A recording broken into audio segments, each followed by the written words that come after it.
वैशाख मास में आने वाली पूर्णिमा। वैशाख मास को हमारे धर्म में बहुत ही पवित्र माना जाता है।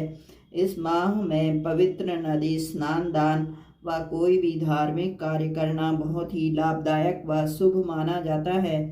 हिंदू पंचांग के अनुसार वैशाख माह की पूर्ण चंद्रमा तिथि को वैशाख पूर्णिमा कहते हैं। वैशाख पूर्णिमा के दिन ही भगवान विष्णु के नवे अवतार भगवान बुद्ध का भी जन्म हुआ था। इसलिए बौद्ध धर्म के अनुयायी इसे बुद्ध पूर्णिमा के रूप में भी मानते हैं। वैसे इसे सत्य विनायक पूर्णिमा भी कहा जाता है। वैशाख पूर्णिमा व्रत पूजा विधि। वैशाख पूर्णिमा के दिन भक्त सूर्योदय से पहले उठकर स्नान करते हैं। लोग पूर्णिमा तिथि समाप्त होने पर इस दिन उपवास रखते हैं। घर के अलाव की सफाई की जाती है। उसे पीले फूलों, धूप, दियों से सजाया जाता है। घर में किसी भी देवता या भगवान विष्णु की एक तस्वीर के सामने प्रार्थना की जाती है। लोग वैशाख पूर्णिमा पर सत्यनारायण पूजा कराना भी पसंद करते हैं। पूजा के दौरान सत्यनारायण कथा का पाठ भी कराते हैं। दूध, घी, शहद, गुड़, नारियल और सूजी से बना एक विशेष प्रसाद भगवान विष्णु या सत्यनारायण के सामने रखा जाता है। चंदन का लेप, सुपारी, पत्ते और फल भी भगवान को अर्पित किए जाते हैं। चंद्रोदय के बाद भक्त चंद्रमा की पूजा करते हैं और अर्घ्य देते हैं। वैशाख पूर्णिमा का महत्व। हिंदू धर्म में हर एक पूर्णिमा तिथि का बहुत महत्व होता है, लेकिन वैशाख पूर्णिमा का यह कहे वैशाख माह ही देवताओं का माह माना जाता है। भगवान बुद्ध का जन्म भी इसी दिन हुआ था, ऐसा कहा जाता है। जो भी इस दिन विष्णु भगवान की पूजा और व्रत करता है सभी पापों से दूर हो जाता है। साथ ही चंद्रदेव की पूजा करने से सारे दोष दूर हो जाते हैं। वैशाख पूर्णिमा पर दान और पवित्र नदी या सरोवर में स्नान करने का भी विशेष महत्व होता है। इस दिन भगवान ब्रह्मा ने काली व सफ़ेद तिलों का निर्माण किया था, इसलिए इस दिन तिल का उपयोग जरूर करना चाहिए तथा गौ माता का भी दान करना चाहिए। वैशाख पूर्णिमा को सत्य विनायक पूर्णिमा के नाम से भी जाना जाता है। कहते हैं जब श्री कृष्ण से उनके बचपन के सहपाठी मित्र ब्राह्मण सुदामा द्वारिका मिलने पहुंचे तो श्री कृष्ण ने उनको सत्य विनायक व्रत यानी वैशाख पूर्णिमा व्रत का विधान बतलाया था। उसी को करने से उनकी सारी दरिद्रता दूर हो गई थी और वे धनवान हो गए थे। अब वैशाख पूर्णिमा की कथा।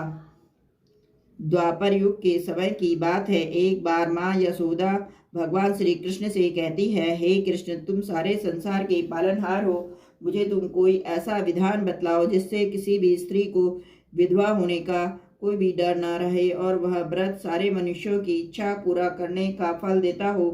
माता की बात सुनकर श्री कृष्ण जी कहते हैं, माँ, आपने बहुत ही अच्छा प्रश्न किया है। मैं आपको ऐसे व्रत के बारे में विस्तार से बतलाता हूँ।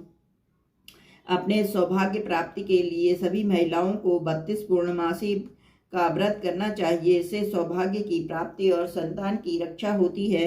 एक बहुत ही प्रसिद्ध राजा चंद्रहास्य के शासन में रत्नों से परिपूर्ण कांतिका नामक नगर था, जिसमें धनेश्वर नाम का ब्राह्मण निवास करता था। उसकी पत्नी का नाम सुशीला था। वह बहुत ही सुंदर थी। उनके घर में धन संपत्ति की कोई कमी नहीं थी, लेकिन ब्राह्मण और उसकी पत्नी की कोई संतान नहीं थी। एक दिन उस नगर में एक साधु आता है। वह दूर सभी के घरों से भिक्षा लेकर जाता है, लेकिन ब्राह्मण के घर से भिक्षा नहीं लेता। हर रोज वह साधु ऐसा ही करता है। नगर के सभी घर से भिक्षा लेकर गंगा नदी के किनारे जाकर भोजन ग्रहण करता है। यह सब देखकर ब्राह्मण बहुत दुखी हो जाता है और साधु से जाकर पूछता है कि आप इस नगर के सभी घर से भिक्षा लेते हैं, लेकिन मेरे घर से नहीं, इसका क्या कारण है?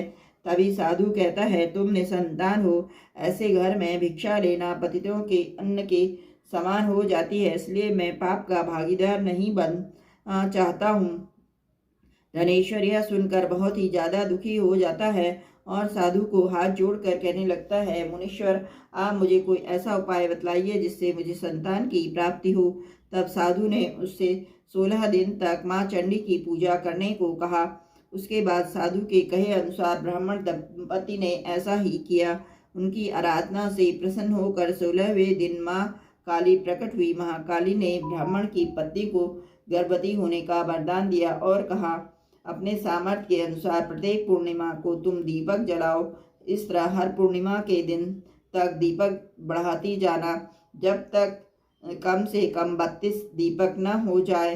ब्राह्मण ने अपनी पत्नी को पूजा के लिए पेड़ से आम का कच्चा फल तोड़ कर दिया। उसकी पत्नी ने पूजा की, फलस्वरूप वह गर्भवती हो गई। प्रत्येक पूर्णिमा को वह माँ काली के कहे अनुसार दीपक जलाती रही। माँ काली की कृपा से उसके घर एक पुत्र ने जन्म लिया, जिसका नाम देवदास रखा। देवदास जब बड़ा हुआ तो उसे अपने मामा के साथ पढ़ने के लिए काशी भेज दिया गया। काशी में उन दोनों के साथ एक दुर्घटना घटी, जिसके कारण धोखे से देवदास का विवाह हो गया। देवदास ने कहा वह अल्पायु में है, लेकिन फिर भी जबरन उसका विवाह करा दिया गया। कुछ समय बाद काल उसके प्राण लेने आया, लेकिन ब्राह्मण दंपति ने पूर्णिमा का व्रत रखा था, इसलिए काल उसका कुछ नहीं बिगाड़ पाया। तभी से कहा जाता है, पूर्णिमा के दिन व्रत करने से संकट से मुक्ति मिलती है, सभी की मनोकामनाएं पूर्ण होती है। ओम सत्यनारायण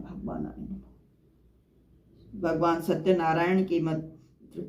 ओम अपवित्र पवित्रो व सर्वावस्थां गतो अपि वा या स्मरेत् पुंडरीकाक्षं स भयंतरः शुचि। पुनः पुंडरीकाक्षं पुनः पुंडरीकाक्षं पुनः पुंडरीकाक्षं। ओम नारायणाय नमः। धन्यवाद।